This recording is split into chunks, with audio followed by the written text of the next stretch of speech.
नमस्ते पिताजी। रमेश, शहर से क्या कमा कर लाए हो? महंगाई बहुत बढ़ गई है और ऊपर से पेट्रोल के दाम भी, तो मैं ये। सुरेश, ये कुछ पैसे मम्मी जी के लिए मोबाइल, दीदी के लिए कंगन और भैया के लिए चप्पल। कहाँ से की कमाई? जो ई बाइक चलाई उसने सारी बचत कराई, आखिर बचत भी तो है कमाई। जॉय ई बाइक जितनी दौड़ेगी उतनी बचत जोड़ेगी। आज ही घर लाएं और बचत कमाएं।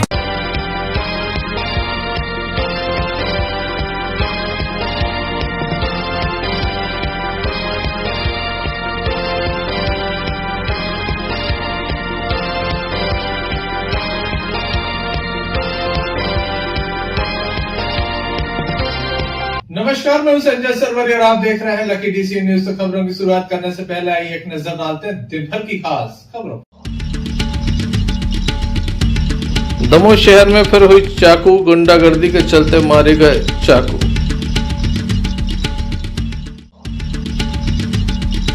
कचड़े को लेकर विवाद, महिला ने महिला को मारा चाकू, बेटी भी हुई घायल।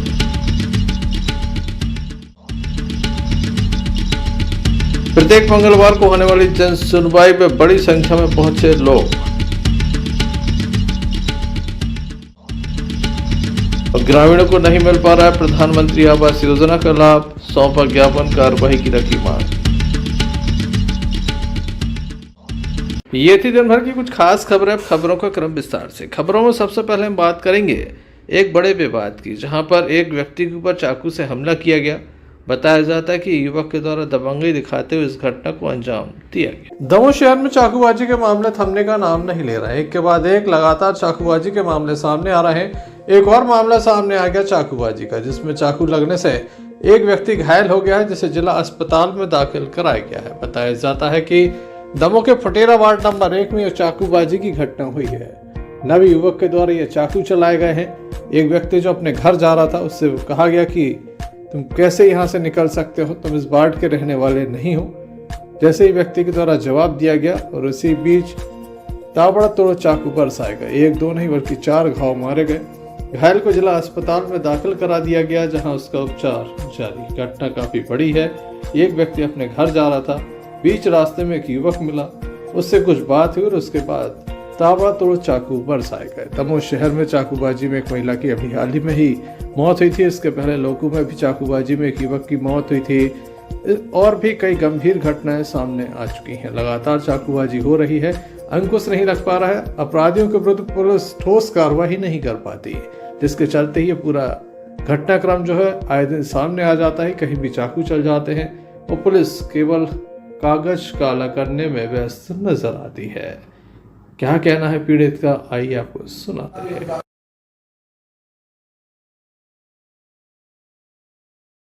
क्या नाम है तुम्हारा? लखन यादव। कहाँ से आए? फुटेरा वार्ड नंबर 1 बल के पास। क्या पे विवाद होगा? कोई विवाद नहीं, कोई बात नहीं, कोई चीज नहीं। नया लड़का कहता है कि हम मोहल्ला के तुमको नहीं जानते, तू यहाँ कैसे आया, ऐसा बोला। ऐसे हमने बोला उससे कि हमारे भाई तो हम जानते हैं, तुम मुन्ना के लड़के हो। हम उससे बोल चाकू कौन ने मार दी आपको?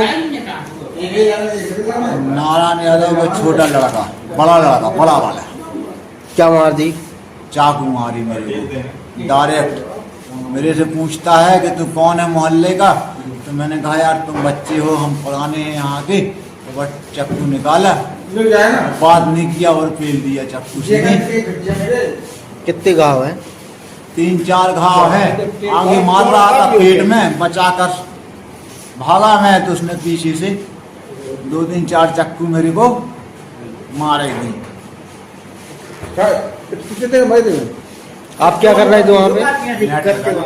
हैं? और क्या बोले? क्या कर रहे थे आप वहाँ पे? हम घर पे जा रहे थे दोस्त, बस 10 कदम का फासला था हमारे घर का, 10-15 कदम का। कितने का? 20 कदम का। कौन सा थाना लगा था? थाना थाना सिटी कोतवाली। दमोह शहर में चाकूबाजी रोकने के लिए ऐसा लगता है जैसे स्पेशल सेल का गठन किया जाना चाहिए। अधिकारियों को ध्यान देना चाहिए कि प्रतिदिन कहीं न कहीं चाकूबाजी की घटना सामने आ रही है। लोग जहां घायल होते हैं तो वहीं शहर का माहौल भी खराब किया जा रहा है। देखने लायक होगा आखिर कब तक दमोह शहर में चाकूबाजी पर अंकुश लग पाता है?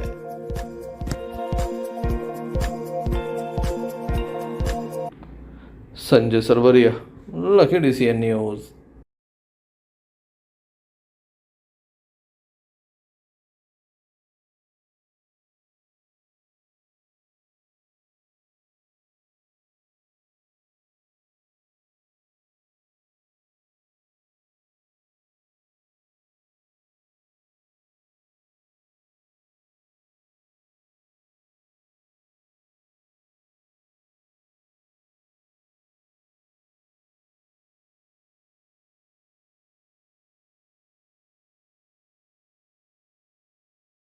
दमोह कोतवाली अंतर्गत 14 घंटे के अंदर दूसरा चाकूबाजी का मामला सामने आ गया। त्योहारों का सीजन चल रहा है और दमोह में लगातार चाकूबाजी की घटनाएं हो रही हैं। बड़ी घटना सामने आई जहां पर कचड़े को लेकर विवाद हो गया। विवाद इतना बड़ा कि एक महिला ने 2 लोगों पर चाकू से हमला करने का प्रयास किया। बेटी जैसे तैसे बच गई, लेकिन मां गंभीर रूप से घायल हो गई। बताया जाता है कि दमोह नगर के फिल्टर कॉलोनी का ये पूरा मामला है, जहां पर भावना सेन उम्र 36 वर्ष एवं नैन्सी पिता बिनू सेन उम्र 18 वर्ष के ऊपर चाकू से हमला किया गया, जिसमें भावना को ये चाकू लग गया है जबकि नैन्सी बाल बच गई है। घायल का उपचार दमोह जिला अस्पताल में चल रहा है। बताया जाता है कि मां के सिर में ये चोट लगी है। नैन्सी के द्वारा बताया जा रहा है। परिवार के लोग साथ में हैं, उपचार जारी है। पुलिस को मामले की जानकारी दी गई है। कचड़े को लेकर ये विवाद हुआ है। फिल्टर कॉलोनी में कचड़े को लेकर ये पूरा विवाद हुआ है। क्या पूरा मामला है, किस तरह से घटनाक्रम हुआ है, इस संबंध में हमने घायल महिला के परिजनों से चर्चा की।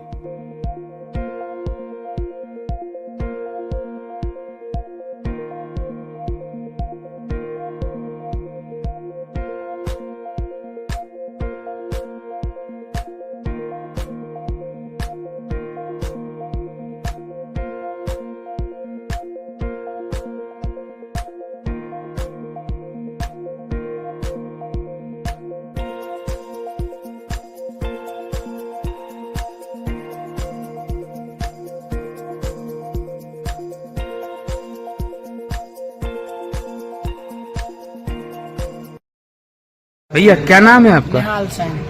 कहाँ के रहने वाले हैं? यहाँ फिल्टर कॉलोनी। ये कौन है आपकी? ये मम्मी है हमारी। और वो दीदी है। क्या नाम है इनके? भावना सेन और पूनम सेन। क्या हो गया इन्हें? इन्हें वो आने थोड़ी सी विवाद पे से आने बगल वाली उनने चाकू मार दी मालती सेन ने।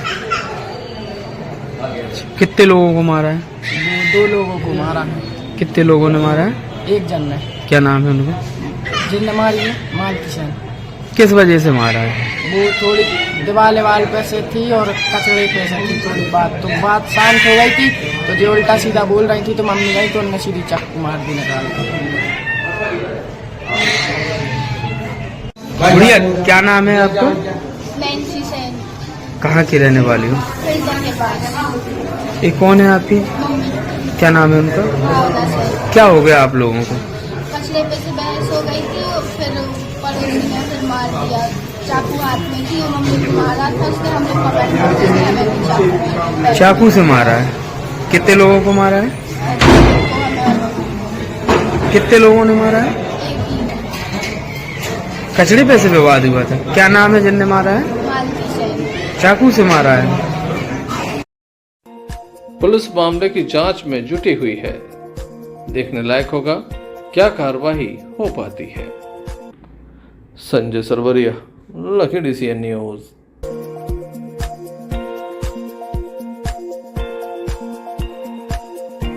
दमोह जिले के जवेरा क्षेत्र में लगातार किसानों की समस्याएं सामने आ रही हैं। किसानों का आरोप है कि उनकी फसल बर्बाद हो गई। अज्ञात उसमें बीमारी लगने के साथ फसल जो थी वह सूख गई, बर्बाद हो गई। ऐसे में वह चाहते हैं कि प्रशासन इसका सर्वे कराए और तत्काल मुआवजा राशि उन्हें उपलब्ध कराए। इसी को लेकर जवेरा में आज एक ज्ञापन भी सौंपा गया, जिसमें तहसीलदार महोदय के द्वारा ये ज्ञापन लिया गया और लोगों की समस्याओं को भी सुना गया। भगवती मानव कल्याण संगठन भारतीय शक्ति क्षेत्र पार्टी के द्वारा ये ज्ञापन दिया गया था। कोई ऐसी समस्या है क्योंकि इस बार फसल बहुत अच्छी है, ठीक है, और उसकी समस्या ये बनेगी जैसे मान लो अब ये खरीदी हो गई, जी जी जी, ठीक है, तो उससे स्पष्ट समझ में भाई आजकल खरीदी सरकार तो सर जिनकी खत्म हुई है फसल हम उनके लिए निवेदन कर रहे हैं। वो थोड़ा सा हमको भाई ऐसा नहीं है एक किसान सामने वाला हंस रहा और सामने वाला मर रहा है, ये पोजीशन है। अब हमारे कहते तो सर बड़ा खार में कोनो किसान जैसे हम हैं, हाँ तो हमारी 75% हमको आनी है बड़ा जी। विश्वनाथ सर विश्वनाथ सिंह राजपूत बीजा डोंगरी बड़ा खार। 50 एकड़ जमीन वहाँ की पटवारियों को श्रीमान जी आया। क्या कहना चाहेंगे आप, किस संबंध में ज्ञापन दिया है? किसानों की समस्या को लेकर ज्ञापन था। किसानों की धान की फसल में एक रोग लग गया था, तो कई किसानों की खेत के खेत नष्ट हो गए हैं। पूरी खेत में बिल्कुल बाल नहीं, उसमें पूरा भूसा प्याज टाइप का बन गया है पूरी फसल का, तो पूरी फसल नष्ट हो गई है। इसी को लेकर ज्ञापन दिया था और पर्टिकुलर किसानों को नुकसान हुआ है, सभी किसानों का नहीं हुआ है। और आज हम किसानों की वो लिस्ट बनाकर तहसीलदार महोदय को दे रहे हैं और तहसीलदार महोदय ने कहा 7 दिन के अंदर हम इनकी समस्या का निराकरण कर देंगे। क्या नाम है आपका, किस गांव से हो आप? हम बड़ा खार से। अच्छा, आपकी फसल खराब हुई? जी, हमारी फसल तो हमारे अनुमान से तो वही 70% खराब हो गई। अच्छा, वही करीब 4 एकड़ में हम धान बोए थे और 3 एकड़ में मक्का और उससे उर्द लगाए थे। तो मक्का उर्द में तो एक दाने की आशा नहीं है, पूरी नष्ट हो गई।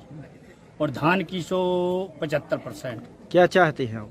अब हम तो अब शासन से यही चाहते कि कुछ मुआवजा दिया जाए। सही, ठीक। हम 2.25 एकड़ में धान भाई थे, हमारी दिखाया जा रहा है 70% कुछ नहीं है। फसल खराब हो गई, फसल खराब हो, तो क्या चाहत हो आप?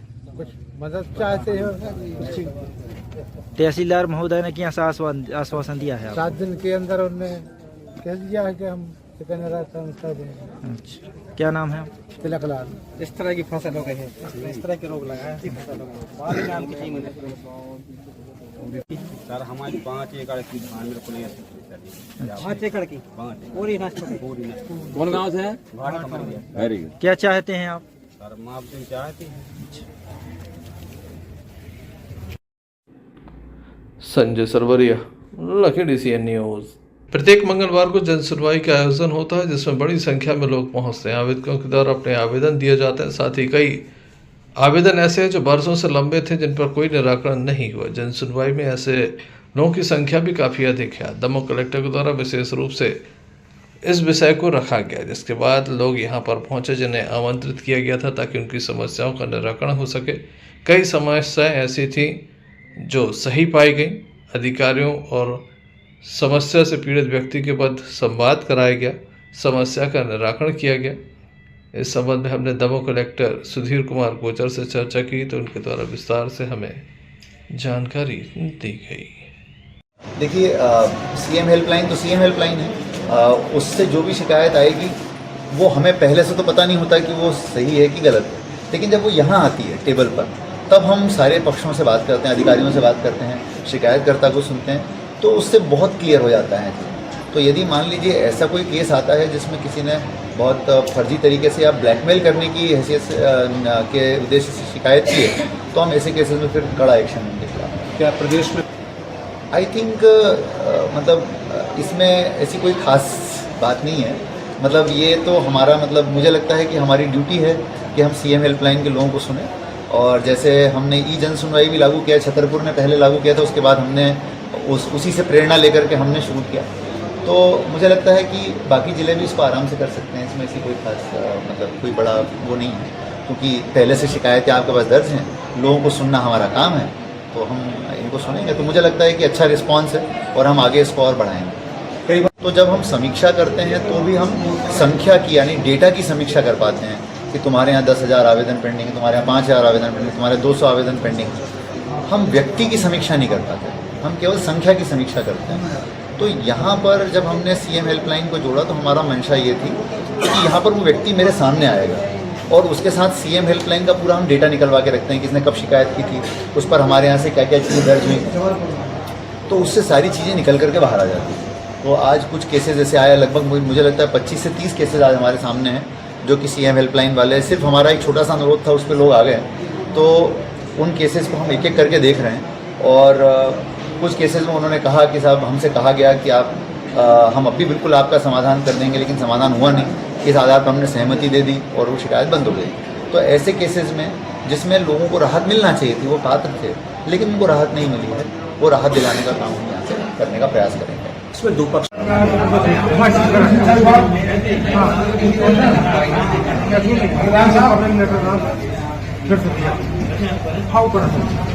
बता दें कि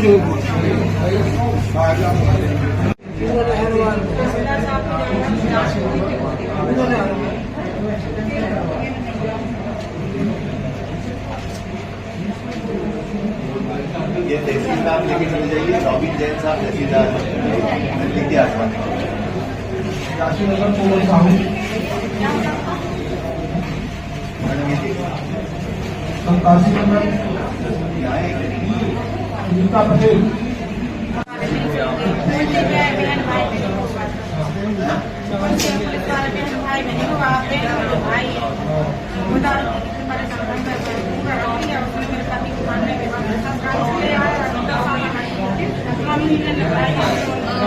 police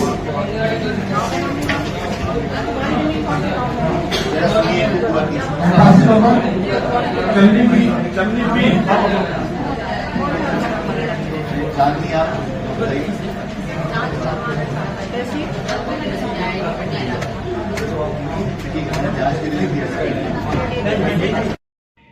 Sanjay Sarwaria, लखीडी CN news, Damoh. Damoh के जौलपुर नाका इलाके में खान मेडिकोज ने अपने नए प्रतिष्ठान ग्रीन ऑटोमोबाइल्स का शुभारंभ विधायक जयंत मलैया जी के कर कमलों से संपन्न कराया। इस प्रतिष्ठान में प्रदूषण रहित ई रिक्शा की विभिन्न सीरीज उपलब्ध रहेंगी।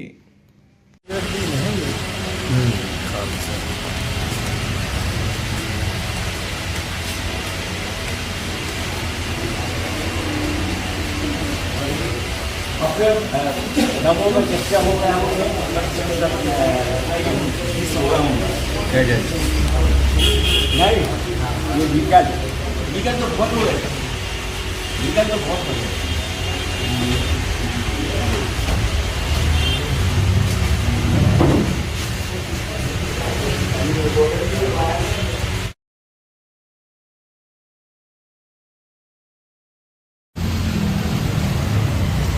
हम लोग अभी बात कर रहे थे अरे हो गई बस ठीक है।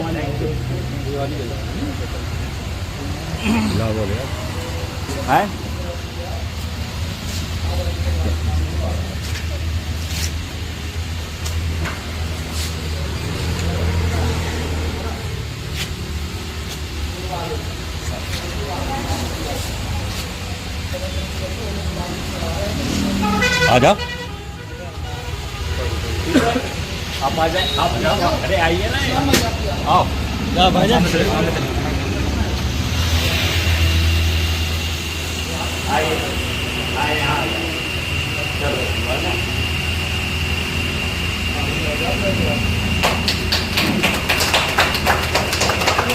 दमोह शहर में अवैध रूप से फटाखा फैक्ट्री संचालित हो रही थी, जिसमें एक बड़ा धमाका हुआ था, कई लोगों की मौत भी हुई थी।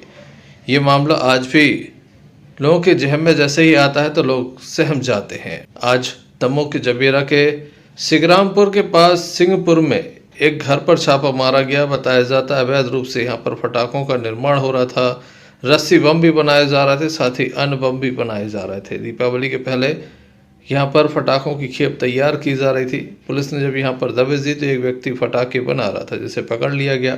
इसके खिलाफ मुकदमा भी दर्ज किया गया है। बताया जाता है कि 49,000 रुपये फटाखा सहित विस्फोटक सामग्री, अधबने फटाखों, सुतली बम निर्माण सामग्री आदि को जब्त किया है। थाना प्रभारी आलोक तिरपड़े, तहसीलदार राजेश साहू,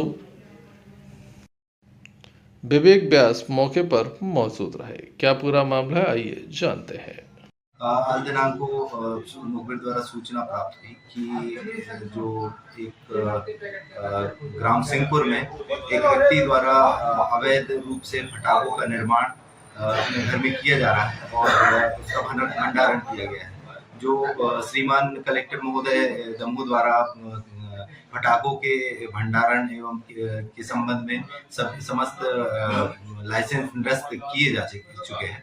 जो मौके पर पहुंचकर हम लोगों ने सूचना की तस्दीक की, जो सही पाए जाने पर श्रीमान तहसीलदार महोदय को स्थिति से अवगत कराया गया, वरिष्ठ अधिकारियों को अवगत कराया गया और जो तहसीलदार महोदय मौके पर पहुंचे और हम लोगों ने आरोपी राजेश करेड़े निवासी सिंहपुर के विरुद्ध अवैध रूप से पटाखों के भंडारण और उसके निर्माण के संबंध में एक विधिवत कार्रवाई की और करीब 49,000 रुपए के पटाखे जो है, जो निर्माणाधीन सामग्रियां, इनको जब्त की गई। इस कार्रवाई को करने में तहसीलदार विवेक व्यास, नायब तहसीलदार राजेश साहू, आरक्षण अधिकारी संतोष नारायण सिंह, जालम सिंह, आरक्षक राम मनोहर यादव, गौरव दिलीप, सैनिक जानकी सहित महिला आरक्षक सारिका, एनआरएस गुलाब, पुलिस स्टाफ की महत्वपूर्ण भूमिका रही। सिग्रामपुर से निवेश जैन की रिपोर्ट। ग्राम पंचायत बेलखड़ी के लोग दमोह पहुंचे, जिनका आरोप है कि उन्हें प्रधानमंत्री आवास योजना का लाभ नहीं मिल पा रहा है। हम आपको बता दें कि पूर्व में जो सर्वे हुआ था उसके अनुसार कई लोगों के नाम नहीं जुड़े थे। दोबारा सर्वे की प्रक्रिया प्रारंभ हुई, जिसमें कई लोगों के नाम जुड़े हैं, लेकिन उनके पैसे जो है वो खातों तक नहीं आए हैं, जिसके बाद लोगों में यह नाराज़गी है क्योंकि एक ही गांव में कई लोगों के पैसे पहुंच चुके हैं और कई लोग इससे वंचित हैं। इस बात को लेकर स्थानीय लोगों के द्वारा कलेक्ट्रेट पहुंचकर एक शिकायत दर्ज कराई और संपूर्ण मामले में जांच की मांग की है। इनका कहना है कि लोगों के संबल कार्ड भी नहीं बन रहे हैं। क्या इनकी प्रमुख समस्या, आइए सुनते। क्या नाम है आपका? भगवान सिंह लोरी। कहाँ से आए हो? बेलखेड़ी। क्या समस्या है आप? सर समस्या ये है कि गांव में कोई काम हो रहा हो, काम हो भी रहा हो, सही हो रहा हो, कोई गरीब आदमी को कुटीरें नहीं मिली, बड़े लोगों को कुटीरें में लगाई और हम तो इतने गरीब हैं और जो गरीब लोग हैं आदिवासी लोग, इन्हें भी नहीं मिली। और सहायक सचिव हैं जो, उनके पीछे कुछ हो ही नहीं पा रहा हुआ। गाँव के सहायक सचिव है सर। कौन है सहायक सचिव? संतोष पांडे। गाँव ही के हैं? गाँव ही के हैं, दतिये के, मतलब पंचायत दतिये लगती है। क्या चाहते हैं आप लोग? सर हमारा कुटीर मिल जाए और हमारा कार्यक्रम सही चलना है। इनको जो बना रहे कर्मकार कुछ नहीं बन रहा, कोई भी कागज नहीं मेरा जरूरत थी। क्या नाम है आपका? योगेश पटेल। कहाँ से आए हो? मुंडी डोंगरी दतिया। क्या समस्या है आपको? सर हमारा संबल कार्ड बना है तो उस पे ना डेट वगैरह ये सब चेंज कर देते, हमारी 97 है 98 कर दी, न जन्म तारीख उसमें ठीक रहता है, ना नाम ठीक रहता है। क्या चाहते हैं आप लोग? सबका सुधार चाहते हैं सर, उसमें क्या, नहीं तो सचिव चेंज करो, फिर दूसरा कोई सचिव लाओ। सचिव क्या कर रहा है? सचिव की वजह से वही तो बोलते हैं कि कुछ काम करते नहीं, और बोलते हैं अगर आईडी पे नाम चेंज करवाना, किसी का चढ़वाना है तो बोलते हैं पैसा इतना लगेगा। सचिव पैसे की मांग करते हैं? पैसे की मांग करते हैं। कौन है सचिव? सचिव संतोष पांडे। कहाँ के निवासी हैं? वो दतिया के। और वहीं उसी पंचायत में सचिव है? हाँ उसी पंचायत में। उपस्थिति देखी गई। संजय सरवरिया, लखीडीसिया न्यूज, दमोह। एक महिला के द्वारा अज्ञात कारणों के चलते अपनी जीवन लीला समाप्त करने का प्रयास किया गया। बताया जाता है कि उसके द्वारा जहरीले पदार्थ का सेवन किया गया। परिवार के लोगों को जानकारी लगी तो तत्काल ही जिला अस्पताल महिला को उपचार के लिए लेकर पहुंचे, जहां पर महिला का उपचार किया जा रहा है। महिला की पति की माने तो वह घर पर नहीं था। क्या विवाद हुआ, क्या कारण थे, इस बात की जानकारी उसे नहीं है। वह पत्नी के उपचार के लिए लगातार प्रयास कर रहा है। यहाँ पर डॉक्टर मौजूद थे जिनके द्वारा महिला को बचाने का प्रयास किया जा रहा है।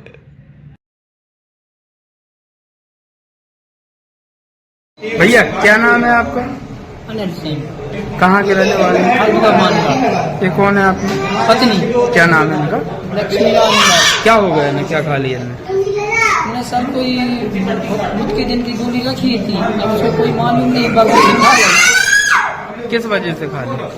अब सर हमारे आते ही नहीं होते उस समय पे, अकेली थी उस समय पे, उन्हें बताइए। कहाँ के रहने वाले हो? हरदुआ माने।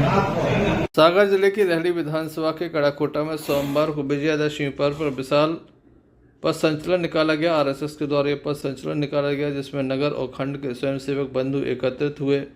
पथ संचलन तहसील स्थित सुशीला भार्गव शादी घर से प्रारंभ होता हुआ नगर के प्रमुख मार्गों से, जिसमें बस स्टैंड, टाकी चौराहा, रुई बाजार, फटका चौराहे से निकाला गया, जहां पूर्व मंत्री गोपाल भार्गव पथ संचलन में शामिल हुए और पुष्प वर्षा की। वहीं पथ संचलन का समापन शादीगर तहसील परिसर में किया गया। इस अवसर पर पधारे मुख्य वक्ता के रूप में वीरेंद्र असाठी सह प्रांत सेवा प्रमुख महाकौशल प्रांत का उद्बोधन दिया।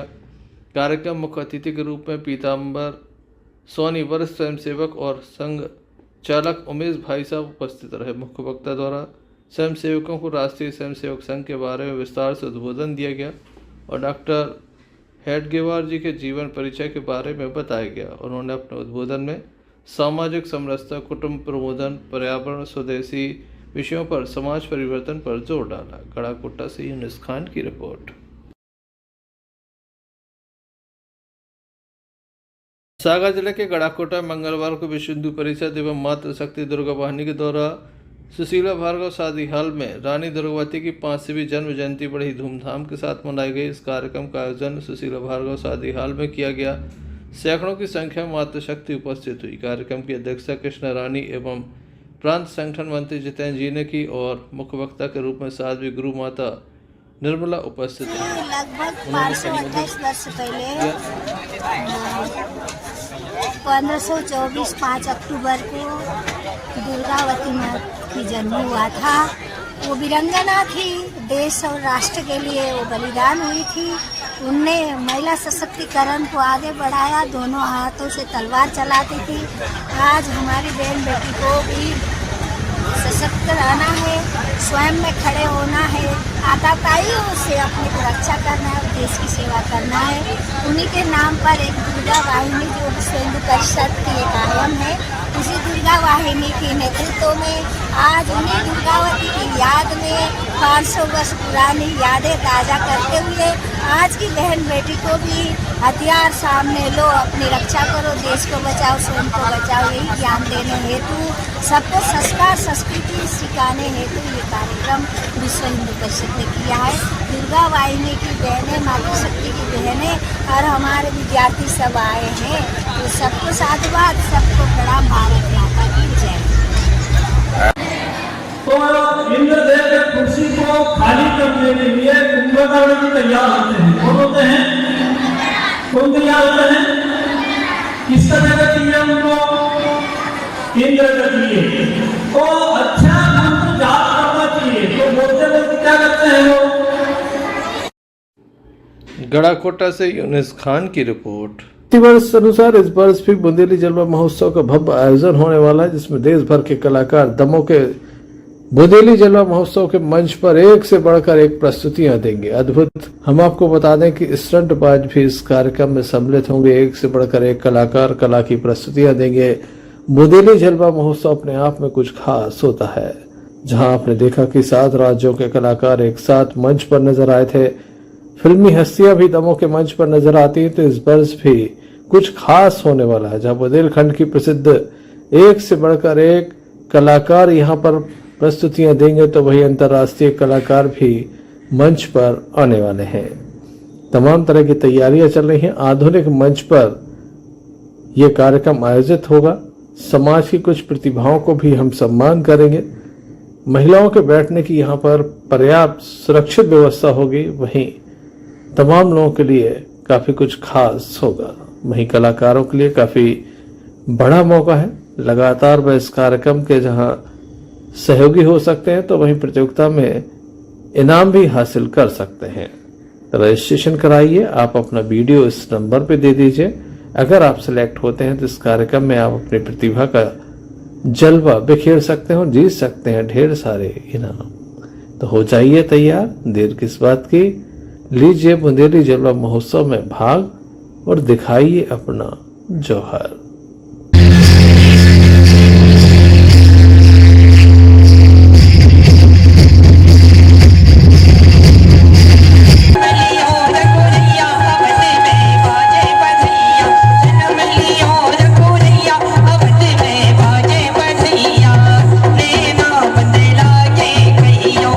चोली बंदे लागे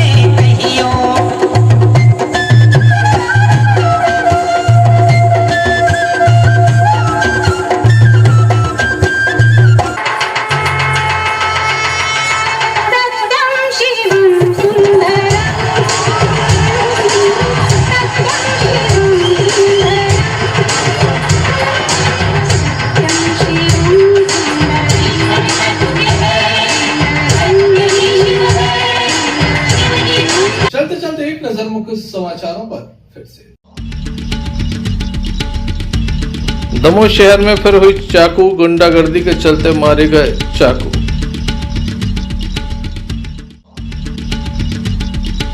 कचड़े को लेकर विवाद, महिला ने महिला को मारा चाकू, बेटी भी हुई घायल।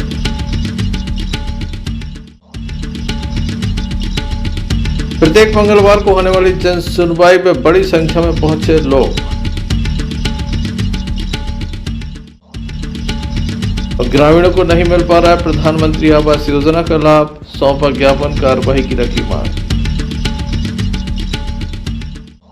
तो ये थी अभी तक की कुछ खास खबरें। अगला न्यूज बुलेटिन लेकर हम पुनः हाजिर होंगे, तब तक ले दीजिए मैं इजाजत। क्यों ना हम साथ चले, साथ चले, साथ बढ़े, देश मेरे साथ चले तुम। आपका जॉय, भारत का जॉय, जॉय ई बाइक।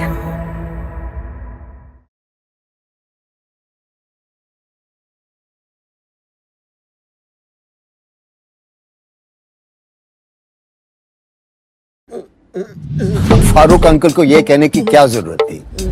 ये बैगन की बातें नको करो जी। तुम बस मेरे को एक इलेक्ट्रिक स्कूटर दिखा दो यारों, जो दिल खोलकर चलाने की आजादी देती।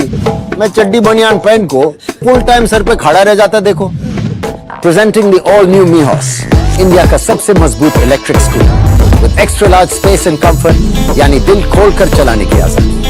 मीहॉस, भारत का अनब्रेकेबल जॉय।